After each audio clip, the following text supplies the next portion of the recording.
안녕하세요. 저는 수도권에 살고 있는 40대 초반의 여자랍니다. 저는 현재 다시 싱글 라이프를 즐기며 인생을 활기차게 살려고 노력하고 있어요. 예전엔 하지 않았던 운동도 시작했는데 익숙하지 않아서인지 너무 하기 싫은 날이 참 많았는데요. 우연히 이곳을 알게 되어 매일 운동하면서 사연 하나씩 들으니까 딱인 거 있죠? 요즘은 제 하루 중에서 운동하는 게 가장 좋아하는 시간이 될 정도랍니다. 저도 만만치 않은 기막힌 사연을 갖고 있어서 고민 끝에 여러분께 들려드리고 싶어 보내보게 되었어요. 그럼 제 이야기를 한번 해볼게요. 재밌게 들어주세요. 저는 30대 후반에 늦은 결혼을 했거든요. 30대 초반까지도 아무 생각 없다가 35살이 되니까 마음이 조급해지기 시작하더라고요. 같이 놀던 친구들도 하나둘씩 다 남자를 만나기 시작하고 말이죠. 그래서 열심히 소개팅을 나가기 시작했어요. 나이가 들수록 소개팅 횟수도 점점 줄어서 나중엔 어디서 남자를 만나야 할지 고민할 정도였답니다. 그냥 혼자 살아야겠다는 생각을 하던 차에 별로 친하지도 않았던 친구가 갑자기 소개팅을 해보라고 해서 아무 기대 없이 나가게 되었는데요. 그동안 만났던 남자들과는 다르게 외모도 멀끔하고 성격도 괜찮더라고요. 제가 사실 소개팅 잘하진 않는데 친구가 정말 괜찮은 분이라고 해서 이렇게 나오게 되었습니다. 근데 정말 나오길 잘한 것 같네요. 근데 공무원이시면 인기 많으실 것 같은데 왜 아직까지 혼자세요? 외모도 40살이라고는 안 믿겨요. 엄청 동안이시네요. 제가 좀 동안이란 소린 듣습니다. 글쎄요, 전 이해심 많은 여자가 이상형인데 아직 그런 여자를 못 만나서 아직 싱글입니다. 근데 민영 씨는 처음 뵈었는데도 참 편한 느낌이 드네요. 이해심 많은 여자라 그때 눈치를 챘어야 하는데 저도 바보 같았던 게 남편이 참 마음에 들어서 잘 보이려고 애를 썼다는 거죠. 솔직히 그때는 제가 만날 수 있는 남자 중에서도 제일 괜찮다고 생각이 들었어요. 어떻게든 놓치고 싶지 않아서 착한 척도 많이 하고 이해심 많은 척도 했죠. 전 한 직장을 오래 다녀서 벌써 팀장 직급이었고 연봉도 남편보다 훨씬 많았어요. 아무래도 공무원이다 보니 월급이 많지는 않았지만 노후가 안정적이니까 지금은 더 버는 내가 더 쓰자는 생각을 했었답니다. 그렇게 6개월이란 짧은 기간을 연애를 하고 바로 결혼으로 진행이 되었으면 하는 생각이 들더라고요. 그러던 차에 남편도 저에게 은근슬쩍 결혼 얘기를 꺼냈죠. 아무래도 우리 나이가 있으니까 결혼에 대한 얘기를 좀 해야 되지 않을까? 자기는 나랑 왜 결혼하고 싶어? 내가 나이가 좀 있는데 자기 부모님 마음에 들까 걱정이네. 난 너무 어린 여자는 싫어. 서로 비슷한 나이여야 이해도 잘해주고 어떤 상황이든 같이 헤쳐나갈 수 있어야지. 우리 부모님은 내가 좋다고 하면 무조건 허락하실 거야. 걱정하지 마. 그렇게 처음으로 시부모를 만나게 되었는데요. 회사 중역들 사이에서 프레젠테이션 할 때도 떨지 않는 제가 너무나 긴장이 되더라고요. 하지만 걱정과는 다르게 참 점잖고 좋으신 분들이라는 생각이 들었어요. 우리 아들이 40이 돼서도 장가갈 생각을 안 하길래 내심 걱정을 했는데 이렇게 참한 아가씨를 데려오려고 그랬나 보네. 민영이가 은근히 걱정을 많이 하더라고. 봤지? 우리 부모님 다 좋아하실 거라고 했잖아. 아유, 당연하지. 난 시집살이며 그런 거 할 생각도 없으니까 너희 둘만 잘 살면 된다. 집에 자주 찾아오지도 말고. 우리 아들이 공무원 시험 본다고 준비를 오래 했고 취직하고 나서는 우리 생활비도 주느라 돈을 많이는 못 모았다.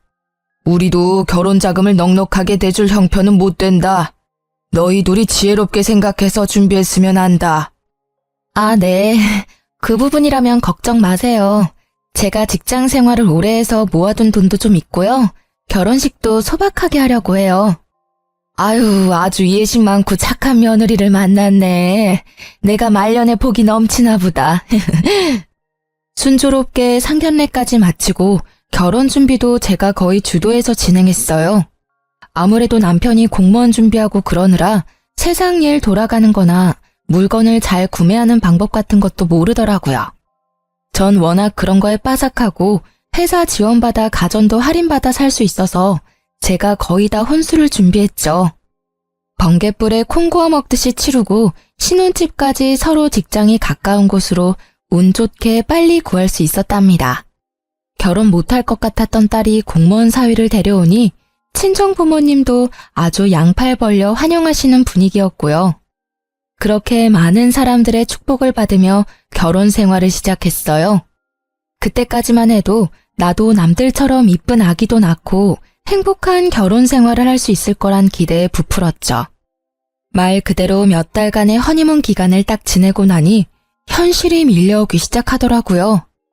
결혼하고 세 번째 남편의 월급날이었나? 집에 온 남편이 말을 꺼내더라고요. 난 공무원 시작했을 때부터 부모님한테 100만 원씩 드렸어. 지금도 그러고 있고. 내가 미리 말해두는데 난 무조건 부모님한테 100만 원씩 드려야 돼. 내가 안 드리면 생활하실 수가 없어. 월급이 얼마나 된다고 그렇게 많이 드려? 아버님도 경비 일 하시잖아. 그걸로 얼마나 버신다고 그래. 암튼 이건 절대 양보 못해. 무조건 100만 원씩 드려야 돼. 우리 친정은 용돈 안 드리잖아. 근데 시댁만 그렇게 드리는 건 좀 공평하지가 않잖아. 50만 원으로 줄이면 안 돼? 아니, 내가 내 월급에서 드린다는데 왜 그래? 자기 돈 갖다 쓰는 것도 아니잖아. 내가 안 드리면 생활이 안 되셔. 자기가 이해를 해줘. 이제 결혼했고 우리는 부부잖아. 네 돈 내 돈 하는 게 의미가 있어? 같이 돈 모아서 집도 옮기고 아기 키울 생각도 해야지. 아, 답답하네. 아직 아기도 없는데 벌써부터 걱정이야. 자기 이해심 많잖아. 이건 진짜 이해해줘야 돼. 그럴 수 있지? 이 일로 며칠을 다퉜지만 남편은 절대 주장을 굽히지 않더라고요. 평소엔 웬만하면 져주는 사람인데 지네 부모님 용돈 문제에 있어서는 아주 무서울 정도로 고집을 부렸죠. 저는 너무 속상해서 친정 엄마에게 털어놓고 말았습니다. 너무 나쁘게만 생각하지 말고 그렇게 하도록 해. 2명이서 사니까 바깥 사돈 월급만으로 부족할 수 있지.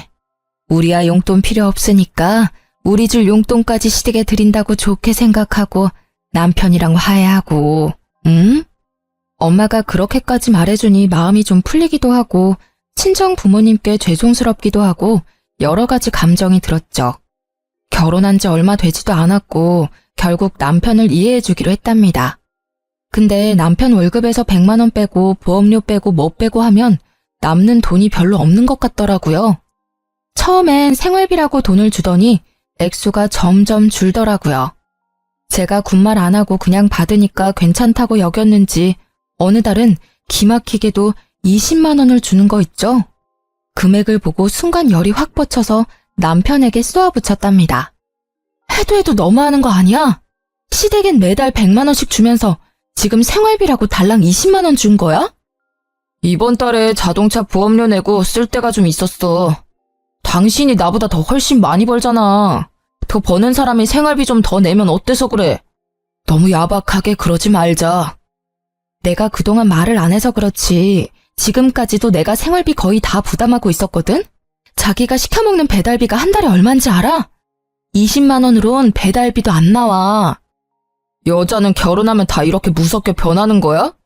자기 참 착하고 이해심 많은 여잔 줄 알았는데 이렇게 싸붙이니까 너무 무섭다. 나 공무원이잖아. 노후에 연금 나오면 다 자기 줄게. 지금은 더 버는 자기가 좀 더 내. 노후는 내가 책임지면 되잖아. 말다툼할 때마다 노후엔 지가 책임진다는 말을 하면서 거들먹대는데 슬슬 꼴보기가 싫더라고요. 솔직히 연금 나오는 게 얼마나 된다고 저러는지 제가 들고 있는 개인연금이 더 많이 나올 것 같은데 말이죠. 같이 있으면 더 행복하려고 한 결혼인데 어째 혼자 살 때보다 생활이나 심적으로나 쪼들리니까 이게 맞나 싶더라고요. 그러던 어느 날 시모가 저녁에 신혼집으로 찾아온다고 연락을 해왔죠.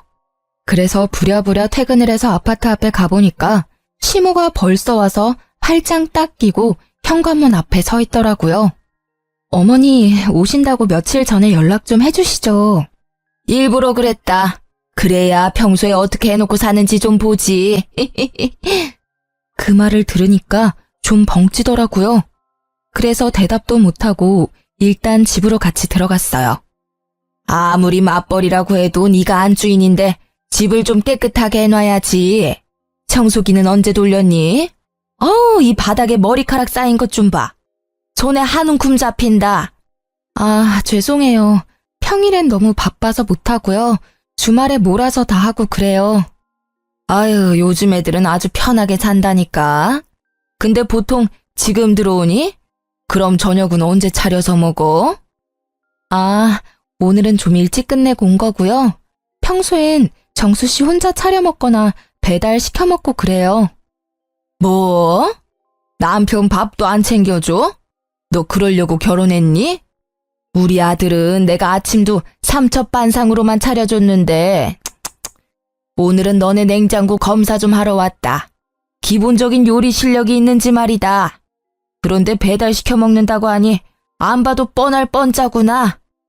어머니, 제가 더 일찍 나가고 더 늦게 끝나는데 어떻게 밥을 해줘요? 더 여유로운 사람이 하는 거죠. 정수 씨는 정시퇴근이지만 전 정시퇴근 절대 못해요. 일이 많이 바쁘다고요. 시모는 혀를 끌끌 차며 어느새 냉장고를 들여다보고 있더라고요. 이게 뭐야? 텅텅 비어있을 줄 알았는데 뭐가 이렇게 많아? 어머, 이건 전복 아니야? 과일도 비싼 걸로만 사 먹네. 넌 요리도 안 한다는 애가 냉장고엔 뭐가 이렇게 꽉 찼어? 아, 친정어머니가 가끔씩 오셔서 채워주고 가세요. 제가 먹을 시간 없다고 그래도 그러시네요. 아유, 아까워라. 예, 그럼 내가 이거랑 이 전복이랑 이거 한우랑 또 이건 뭐니? 망고. 그래, 이것도 좀 가져가마. 어차피 너 먹을 시간 없다며. 니네 엄마 왔다 가면 정수한테 전화하라고 해야겠네. 아, 가져가셔도 되는데 정수 씨도 잘 먹어서요. 전부 다 가져가시는 건 좀 그런데요. 엄마도 저희 먹으라고 주셨고. 어차피 니네 엄마가 늘 채워놓는다며. 먹을 거 없다고 전화하면 되잖아. 들어보니 너희 집이 우리보다 더 여유 있다고 그러던데 니네 아버지가 대기업 간부였다며? 그럼 이 정도는 괜찮아. 근데 어머니, 호칭이 좀 그렇네요. 니네 엄마라고 하시니까 듣기 좀 그래요. 자제 부탁드릴게요. 그리고 제가 한번 말씀드리려고 했는데요. 용돈 말인데요. 정수 씨 월급도 적은데 100만 원은 많지 않나 싶은데 좀 줄이면 어떨까요? 뭐? 내가 오냐오냐 해줬더니 시어머니가 아주 우스워 보이니? 호칭이 어쩌고 용돈이 어째? 네가 주는 것도 아니고 내 아들이 주는 건데 왜 네가 이래라 저래라야? 그리고 우리 아들이 혼자 벌 때도 그만큼 줬는데 따지고 보면 이젠 둘이 벌고 네가 돈을 더 잘 번다면서 그럼 용돈을 더 올려줘야 되는 거 아니니? 난 그렇게 생각하고 있었는데 넌 오히려 용돈을 줄인다 이거니? 제가 용돈 얘기를 꺼내자 시모의 눈빛부터 표독스럽게 변하면서 저한테 쏘아붙이는데 너무 당황스럽더라고요. 저도 할 말은 하고 살아야 되는 성격인지라 그래도 조심스럽게 얘기를 꺼냈던 건데 시모는 아주 예민하게 반응하더라고요. 저는 더 이상 얘기를 이어갔다간 더 안 좋아질 것 같아서 일단 대꾸하지 않았어요. 시모가 혼자 궁시렁대면서 계속 씩씩거리는데 참 어떻게 반응해야 될지 모르겠더라고요. 시모는 저를 한번 쏘아보더니 기어이 냉장고 음식들을 바리바리 싸가지고 현관문을 나서더라고요. 네가 먼저 말을 꺼냈으니까 나도 다시 한번 말하마. 니네 둘이 보니까 단돈 50만 원이라도 더 올려서 줄 생각을 해봐라. 우리는 니네 부모처럼 여유롭지가 않아. 자식들이 안 도와주면 누가 돕니? 나이 많아서 세상 이치 잘 알 줄 알았더만 생각하는 거 하고는 참나. 이날 시모의 다른 얼굴을 봤다고 해야 될까요? 아님 본색을 알아봤다고 해야 될까요? 그동안 항상 저에게 웃어주면서 자상하게 말해주던 시모의 모습과는 완전 딴판인 얼굴을 보게 되니 어이없기도 하고 쎄한 기분이 들었어요. 시모 보기가 불편해서 되도록이면 시댁에 안 가려고 했고 그렇게 몇 달 정도를 시모와 왕래 없이 지냈답니다. 남편만 한 달에 한 번 정도 혼자 시댁에 가더라고요. 좀 웃긴 건 저한테 같이 가잔 말을 한 번도 안 하는 거 있죠? 시모도 나한테 화가 나서 데려오지 말라고 한 건지 어떤 건지. 아무튼 남편만 마지막 주 주말마다 꼬박꼬박 시댁에 가서 밤늦게 돌아오곤 했어요. 시모도 용돈 액수에 대해서 남편에게 딱히 말을 한 건 아니었는지 남편도 용돈을 더 올리겠단 말은 안 하더라고요. 사실 말 꺼내면 조목조목 따지고 대판 쌓을 생각까지 하고 있었거든요. 그렇게 좀 잠잠해지나 했는데 또 다른 펀치를 정통으로 맞게 된 일이 생겼답니다. 보통 남편이 저보다 일찍 집에 들어와서 제가 우편함을 챙기는 일은 진짜 드물었거든요. 그날은 제가 배가 아파서 좀 일찍 퇴근하고 집에 들어왔어요. 우편함에 편지가 몇 개 있길래 가지고 들어왔답니다. 하나씩 우편물들을 뜯어보다가 순간 억 하고 외마디가 저도 모르게 흘러나오더라고요. 믿기지가 않아서 눈을 몇 번이나 깜빡였다가 다시 봤을 정도니까요. 남편이 제2금융권 은행에서 받은 대출이 밀려서 독촉장에 온 거였죠. 세상에, 대출 금액이 얼마였는지 아시나요? 자그마치 1억이었어요. 결혼할 때 돈 없다고 3천도 안 들고 왔으면서 빚이 1억이 있었다니. 저를 감쪽같이 속였다는 사실에 몸이 부들부들 떨리고 현기증이 나더라고요. 얼마나 그렇게 편지를 손에 꽉 쥐고 앉아 있었는지 어느새 밖이 깜깜해졌죠. 얼마 후 집에 들어온 남편이 어둠 속의 제 모습을 보고 흠칫 놀라더라고요. 아우, 깜짝이야. 언제 들어왔어? 아니, 왜 불을 안 켜고 그러고 있어? 당신 나한테 숨긴 거 있어, 없어? 솔직하게 지금 얘기해. 내가 숨기긴 뭘 숨겼다고 그래? 참나. 아, 생사람 잡지 마. 또 뭔 일인데? 이거 뭐야? 나한테 빚 있단 얘기는 없었잖아. 그것도 1억이라니. 한 달 이자가 얼마야 도대체? 이거 언제 대출 받은 건데 어디에 쓴 거냐고. 이거? 내가 빚 다 갚으면 얘기하려고 했어. 내가 어릴 때 사업을 좀 해서 그때 빚이 좀 생겼어. 미리 말 못한 건 미안한데 다 내 월급으로 갚고 있는 거니까 굳이 말 안 해도 되겠다고 생각했어. 그러고 보니까 시댁에 100만 원 주고 이거 이자 갚느라 생활비를 한 푼도 안 줬구나. 당신 부모님은 당신이 1억이나 대출받은 거 알고 있어? 내 말 좀 들어봐. 내가 그래서 정신 차리고 공무원 됐잖아. 당신이 이제 알게 돼서 말인데 이왕 이렇게 된 거 당신이 이자 좀 내주면 안 될까? 사실 몇 달 동안 이자를 못 냈거든. 부부라는 게 뭐야? 서로 어려울 때 도와야지. 우리는 한 배를 탄 사람들인데 이 빚만 같이 갚아주면 내가 당신 노후는 딱 책임질게. 그놈의 노후. 진짜 개풀 뜯어먹는 소리 하고 있네. 이거 1억 당장 해결해. 당신 부모님한테라도 돈 받아서 빚 갚아. 해결 안 되면 난 더 이상 당신이랑 못 사니까 그렇게 하라. 저는 대충 짐을 챙겨서 근처 호텔로 가버렸어요. 남편 꼴을 더 이상 보고 싶지도 않았고 그렇다고 친정에 갈 수도 없었으니까요. 남편은 매일같이 전화에 대고 문자를 보냈지만 철저하게 무시해버렸죠. 3일째 되니까 시모 귀에도 흘러들어갔는지 시모가 전화를 계속 해대더군요. 넌 왜 이렇게 전화를 안 받니? 지금 시험이 무시하는 거야? 하긴 남편도 개무시해서 집도 나가버리는데 시부모야 얼마나 쉬워 보일 거야. 정수 씨한테 듣고 전화하신 거 맞아요? 왜 어머니가 화를 내세요? 빚이 1억이 있는데 저를 철저하게 속인 거잖아요. 어머님은 알고 계셨어요? 그래, 알고 있었다. 아니 지금 공무원 돼서 성실하게 갚고 있으면 됐지. 뭘 그거 가지고 바가지를 긁어대? 아주 하는 짓이 10대보다 못해. 지 맘에 안 든다고 가출이나 해버리고 말이야. 그리고 막말로 네가 어디 가서 우리 정수 같은 애랑 결혼할 수나 있었어? 나이는 많아도 우리 정수한테 잘할까 해서 결혼시켰더니 아주 성격이 개차반이야.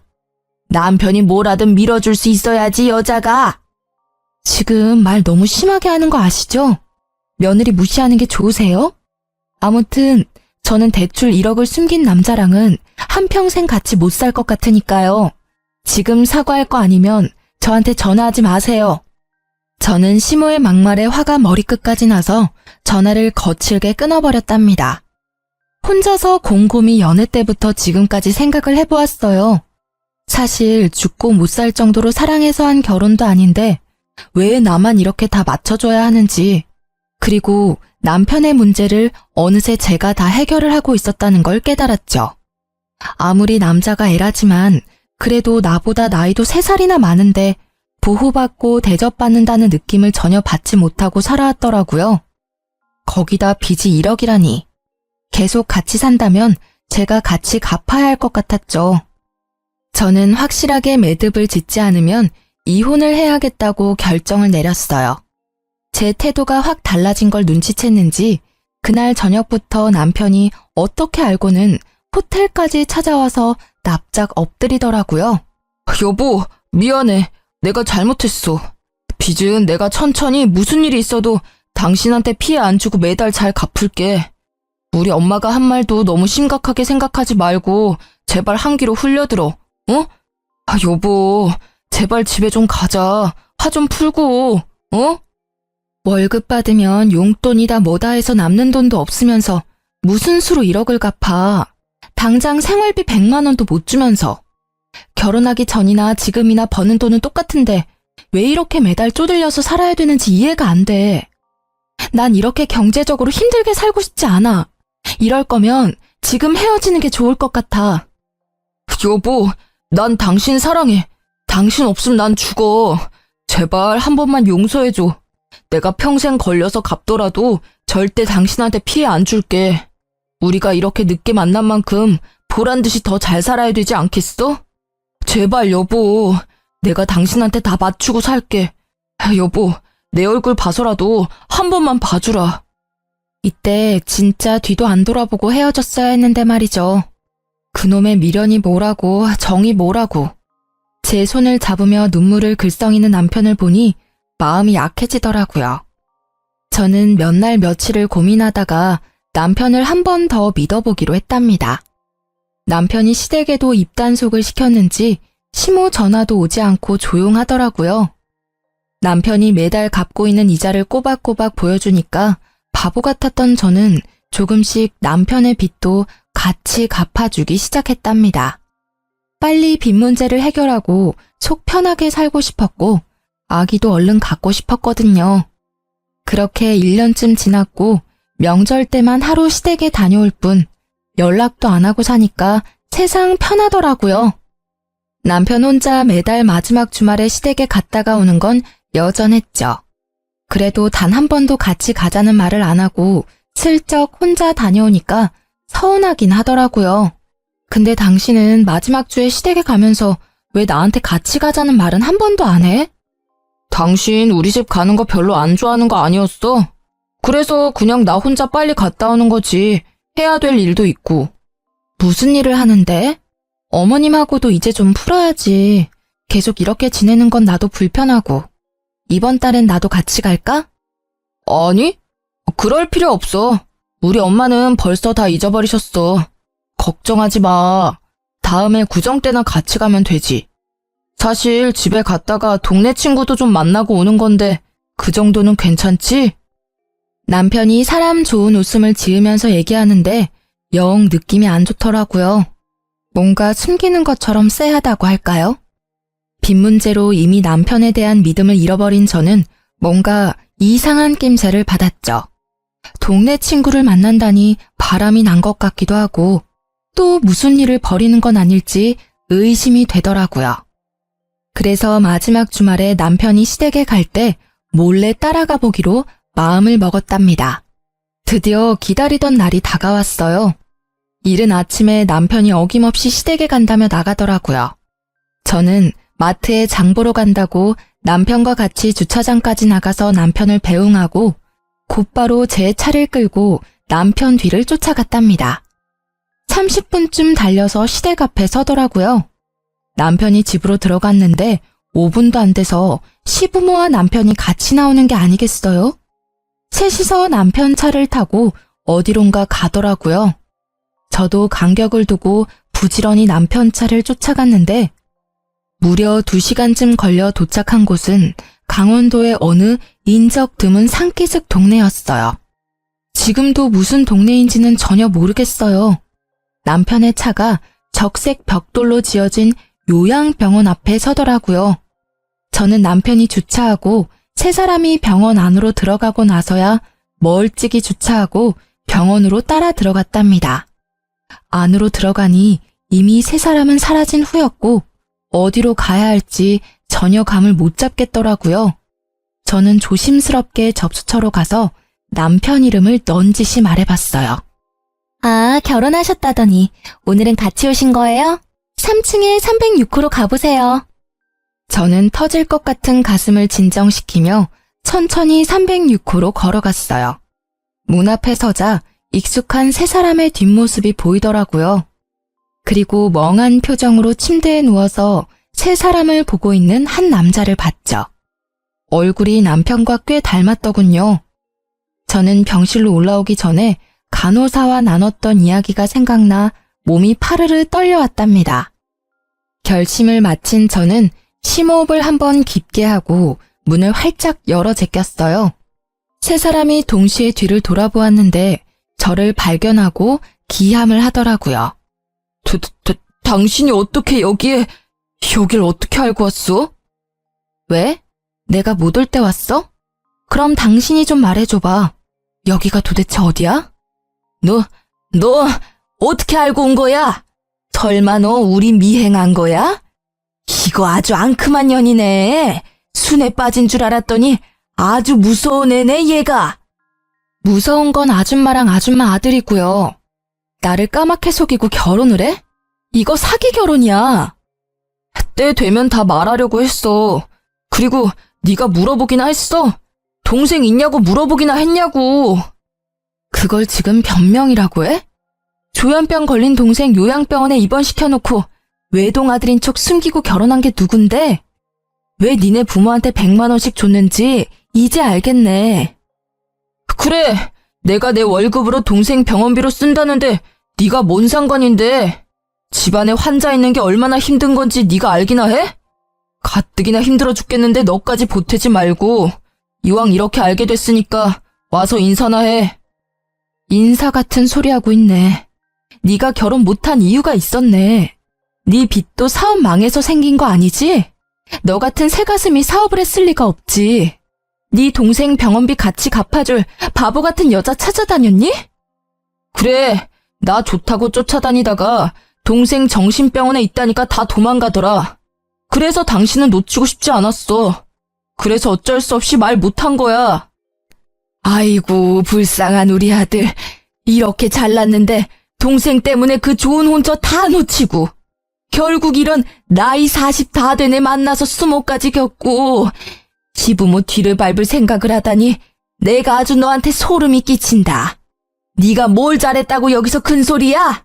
꼴 보기도 싫다. 너 당장 나가. 안 나가? 시모가 악을 쓰면서 저를 병실 밖으로 밀어내기 시작했어요. 저도 지지 않고 저를 떠미는 시모의 어깨를 팍 밀어버렸답니다. 무슨 말 같지도 않은 소리를 하고 있어. 당신들이 지금 어떤 짓을 한 건지 제대로 알고나 있어? 지금 나 하나 바보 만든 걸로 이 일이 끝날 것 같아? 당신 각오해. 이혼은 둘째치고 나 속이고 결혼한 거 뼈저리게 후회하게 만들어줄 테니까. 그때였어요. 침대에 누워있던 남편의 동생이 무슨 동물처럼 괴성을 지르기 시작하더라고요.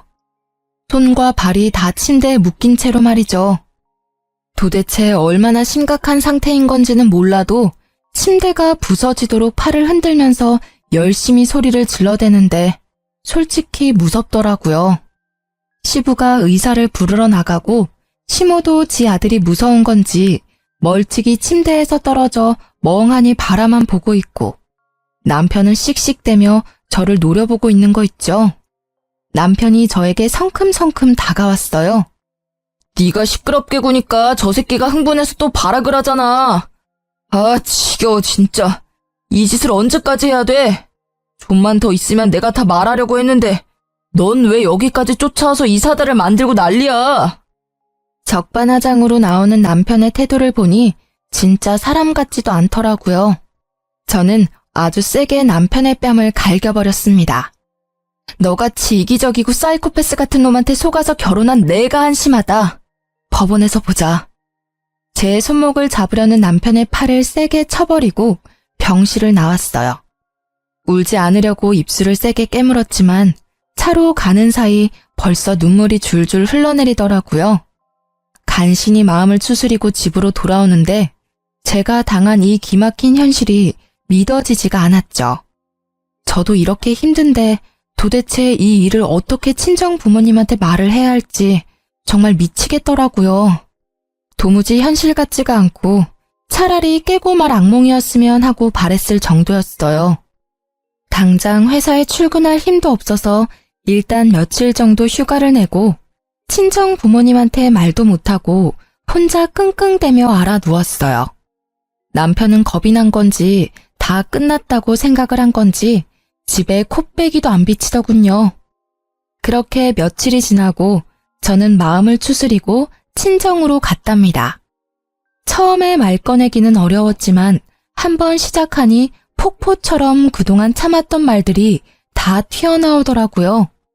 눈물을 펑펑 흘리며 부모님께 모든 사실을 털어놓았죠. 부모님은 다 듣고 나신 뒤에도 한참을 아무 말도 없으시더라고요.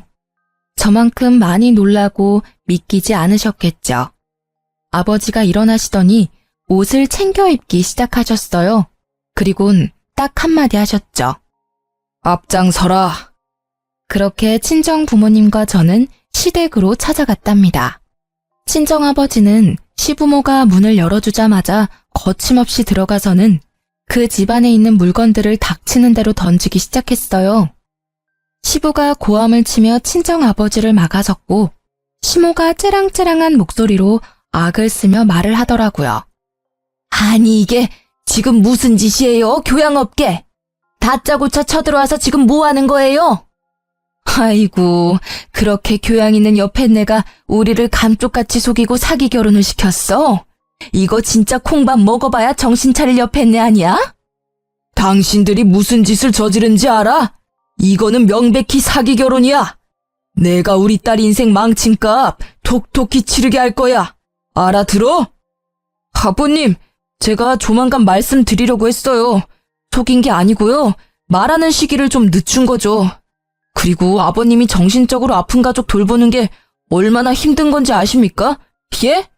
그것도 이해 못 해줍니까? 그렇게 힘든 거면 너 혼자 감당하면 되지. 왜 애꿎은 우리 애를 데려다가 네 짐을 나누려고 해? 네가 우리 애를 사랑해서 결혼한 거야? 우리 애 데려다가 네 빚 같이 갚고 병원비 같이 내려고 그런 거 아니야?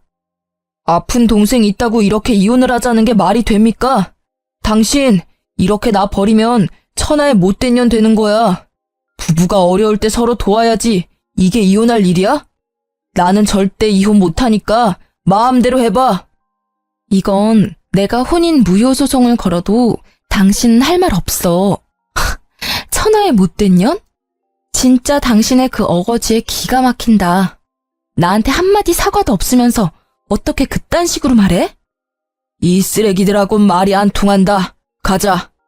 당장 이혼 소송 걸 거니까 어디 누구 말이 맞나 법원에서 가려보자고. 친정 부모님과 저는 그 길로 바로 아버지의 친구의 소개를 받아 변호사와 상담을 시작했어요. 동시에 신혼집도 바로 부동산에 내놓았답니다.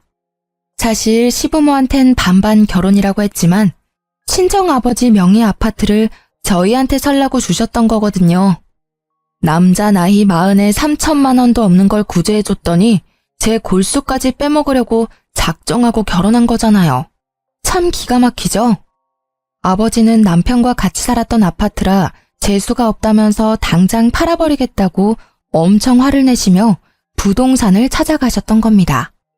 아버지가 워낙 성격이 불같은 분이라 가전들도 싹 팔아버리시고 남편 짐도 싹 정리해서 쓰레기장에 갖다 버리셨을 정도였어요. 속전속결로 정리하고 친정으로 들어가 지내면서 바로 남편에게 이혼 소장을 보냈죠. 역시나 바로 전화가 오더라고요. 너 집 비밀번호 바꿨어? 출근해야 되는데 입을 옷이 없어서 왔더니만 비밀번호 당장 말해.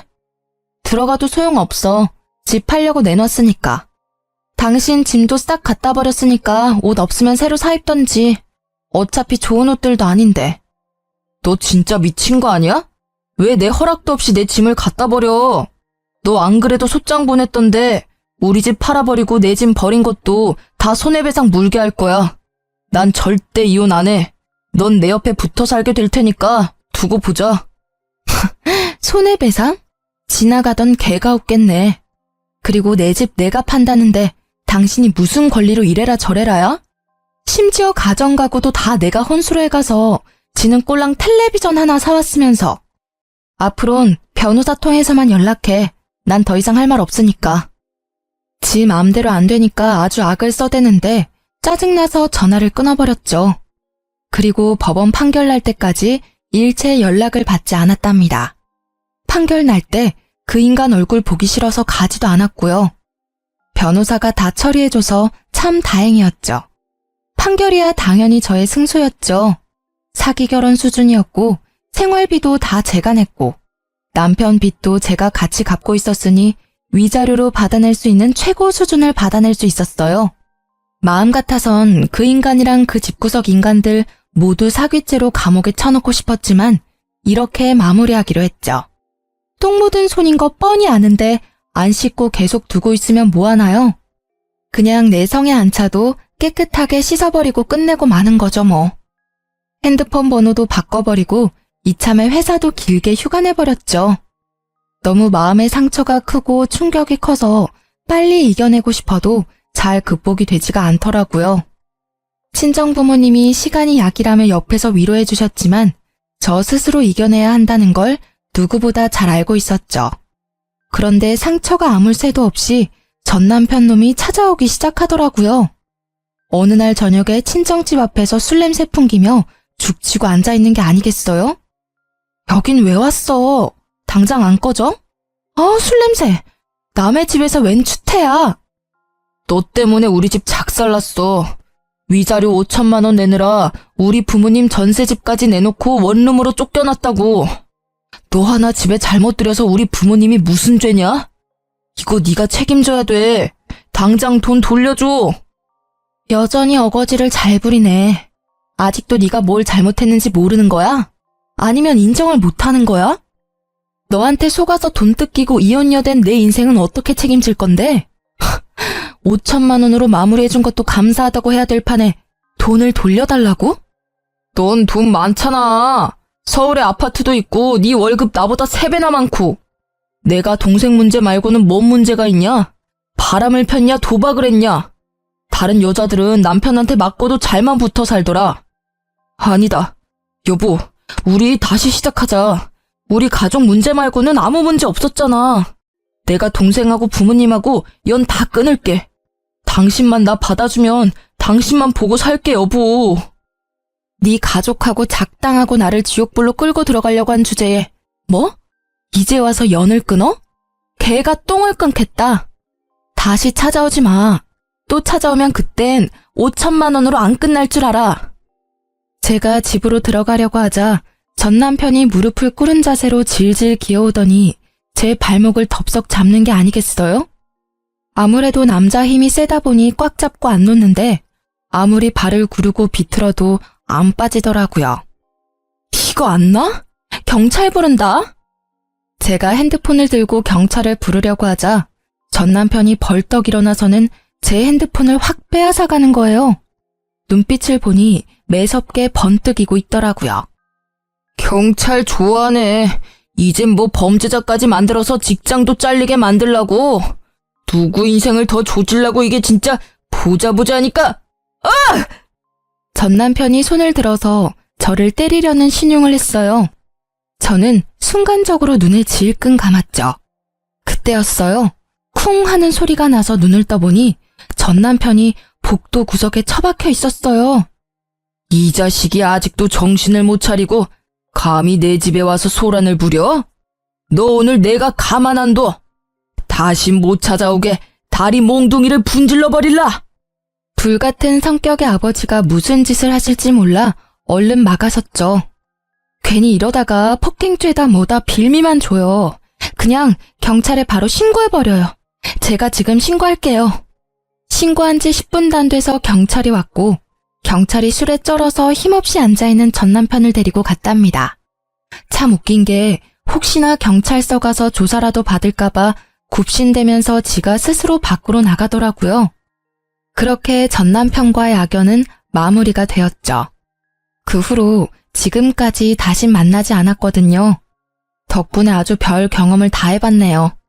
평생 안 가보던 법원의 변호사 사무실에 경찰까지 부르고 말이죠. 지금은 다 마무리가 되었어요. 다시 돌이켜보면 실제 막장 드라마보다 더한 일을 겪은 것 같아요. 제 이상형이 저를 이해해줄 수 있는 여자거든요. 이제 찾은 것 같아요. 당신은 이해심 많은 여자잖아. 이것도 이해 못해줘? 나이 차서 결혼했으면 이해할 건 이해해야지. 네가 20대니? 가끔 남편이랑 시모가 했던 말들이 머릿속에 울릴 때가 있어요. 길지 않은 결혼 기간 내내 나한테 이해하라며 내가 희생하기를 강요했던 전 남편놈과 시부모의 가스라이팅이 얼마나 심했던지.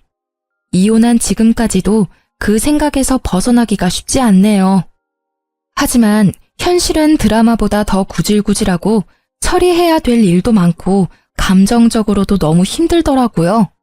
더욱 화가 나는 건 왠지 전 남편놈은 지금도 멀쩡한 공무원인 척하면서 또 지 빚 갚아주고 병원비 대줄 다른 여자를 찾아다닐 것 같다는 생각이 들기 때문이죠. 저도 심적으로 너무 여유가 없고 결혼이 급한 상태여서 전 남편놈의 멀쩡한 겉모습과 직업을 보고 너무 성급하게 결혼을 진행했었거든요. 그놈이 그 당시에 그런 제 모습을 보고 속으로 얼마나 바보 같다고 비웃었을지. 자다가도 그 생각만 하면 화가 뻗쳐서 벌떡 일어난답니다. 저는 지금 다시 회사에 복귀해서 전과 크게 다르지 않은 삶을 살고 있는데요. 큰 일을 한번 겪고 나니 마음가짐은 많이 달라졌어요. 이젠 외롭다고 아무나 절대 만나지 않고 혼자의 삶을 즐기려고 해요. 괜히 아닌 인연 억지로 만들어서 인생 꼬는 것보다 심심해도 평범하고 행복한 현재의 삶이 훨씬 나으니까요. 여러분도 외롭다고 성급한 결정하지 마시고 현재의 내 삶도 충분히 행복하다는 거 꼭 기억하셨으면 좋겠어요. 제 사연 어떻게 들으셨는지 모르겠네요. 모두 행복하시고 건강하세요.